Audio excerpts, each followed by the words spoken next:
Good afternoon, everyone. By now, I probably have a sense of the movement of this conversation.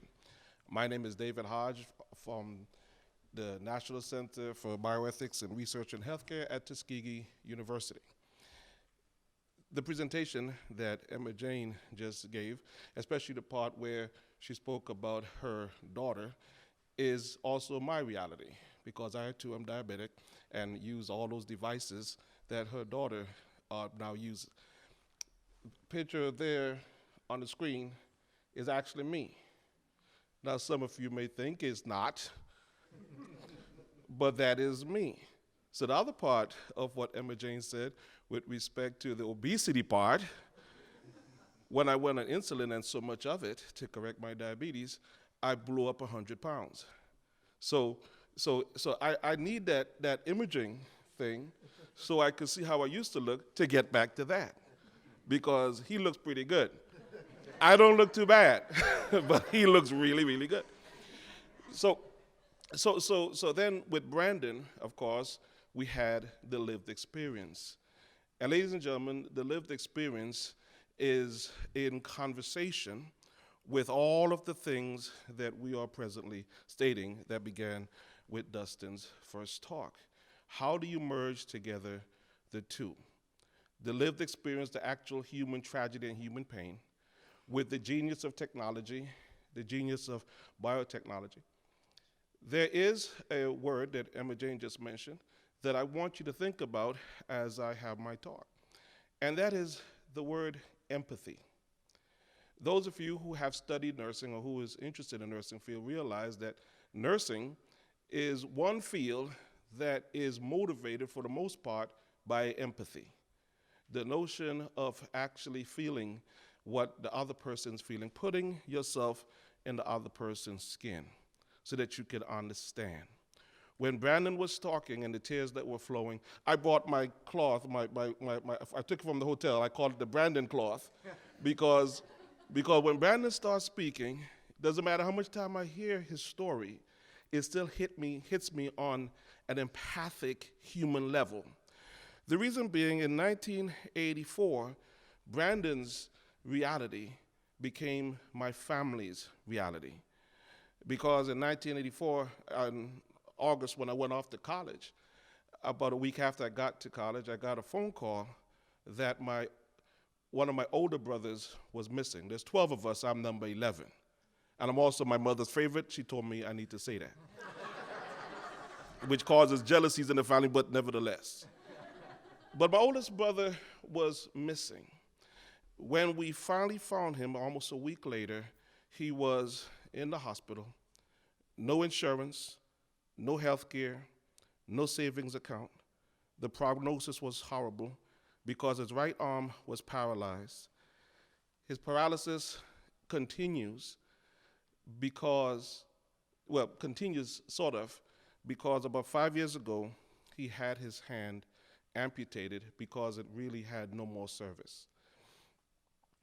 This was not just an excruciating emotional pain, because he is, in fact, my big brother. And he was also a kind of family protector.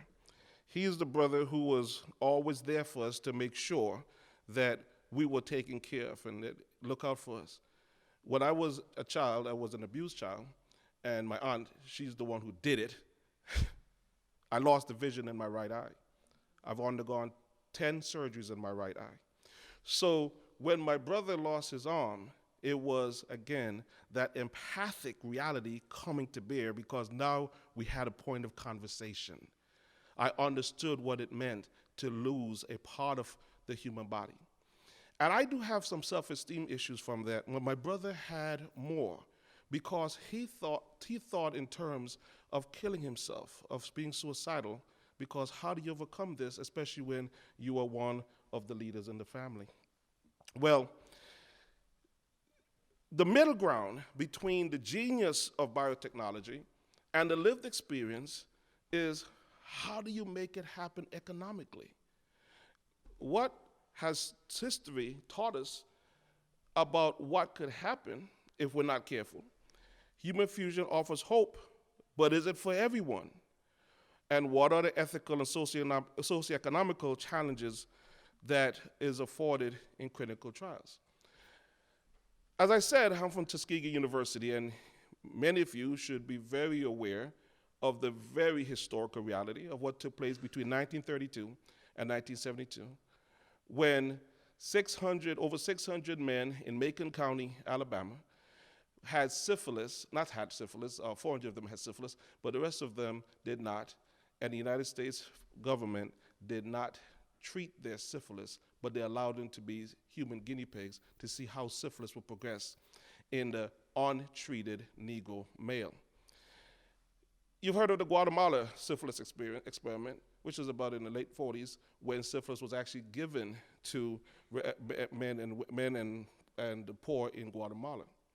You may have heard of J. Marion Sims, the doctor in Alabama, the father of gynecology, who we worked on females, black slave women, Betsy, a notcher, in his attempt to find a cure for a fistula.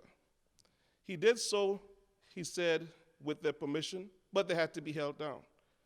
The problem is public health violations, human rights violations, there's been so much that it makes blacks apprehensive. It makes people of color apprehensive about participating in the same clinical trials that could help them to recover pharmaceutically or through biotechnology or through xenotransplantation.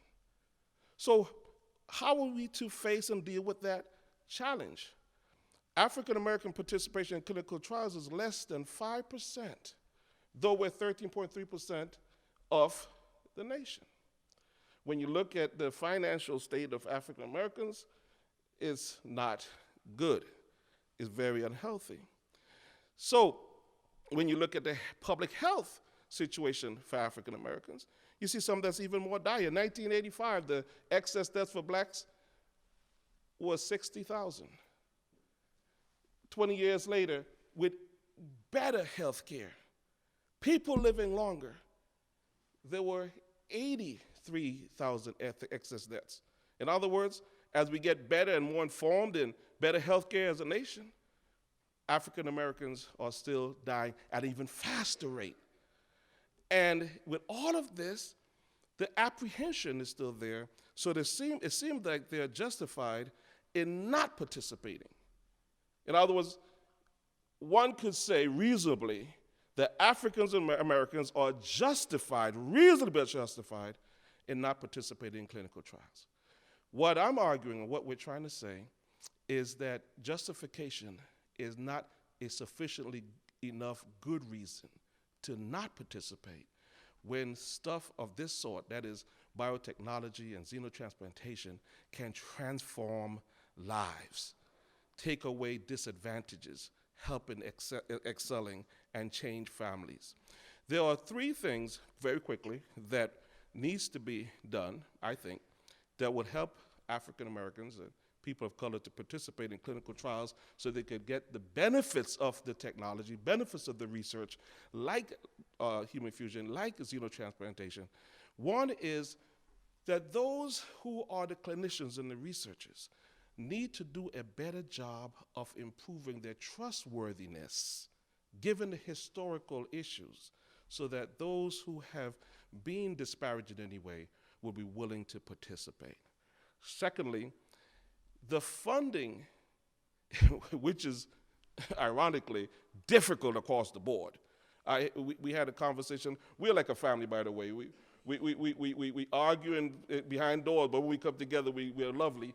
But last night, when Dustin was talking about the cost of all of this, to get people to not just a quality of life, because when I interviewed my brother about this, not just a quality of life, it is the removal of the shame and the defeat and the reduced self-esteem from losing a limb. And with me, was my eye situation. I'm a college professor. Could you imagine trying to talk to students and one eye looking in the opposite direction? And I'm looking at the student and say, can you answer a question? They say, who, me? It really hurts. I try to smile it away, but it gets on my nerve. So I said that to say that the funding that is necessary to make this happen, it's a lot. But those who are in positions to grant funding needs to approach it from an empathic position. In other words, they must ask the question, if this happened to me, what would I like others to do to help me? Thank you very much.